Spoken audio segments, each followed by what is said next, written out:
Here I'm in Kathmandu, Nepal here. And this building I'm standing here actually burned by the demonstrators about 3 weeks ago. But believe it or not, I was here 10 years ago, 2015, right after the earthquake in Nepal. But now, it's bad as what looks. Actually, the fire is concentrating about 20 to 30% of the building area. So addressing this particular area, you can actually restore back to the building to original condition fairly quickly. Just identify the bad concrete, damaged concrete, identify the damaged rebar in a certain area, which you burned hard, and removing it, replace back to the original concrete, good concrete and a good rebar and a steel. And a structural engineer for Miyamoto International in Nepal. And I've been associated with Miyamoto International Nepal for over 4 years now. About half of the building's electricity supplies are still working, right? So it's only concentrated on the other half.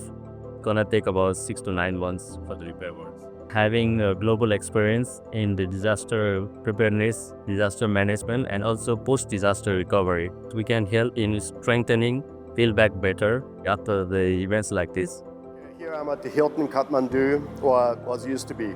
This is actually a building we engineered 10 years ago, back in 2015 to 16. For the owner, this was his passion to build this thing. It took him 8 years to build this premier hotel in Kathmandu. Now it's all ruined. This one here is actually a very important wall. This one called shear wall. It's actually supporting any kind of a seismic loading or wind loading. So this is a combination of concrete. So we need to test this.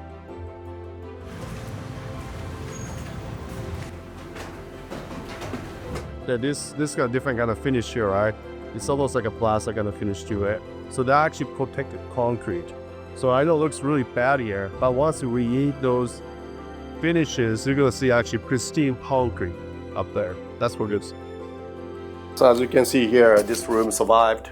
And there's no fire attached because this is actually the back side of this hotel, because most of the damage done on the front side. That's where the demonstration was going on, and most of the fire from there. So there's nothing really happened.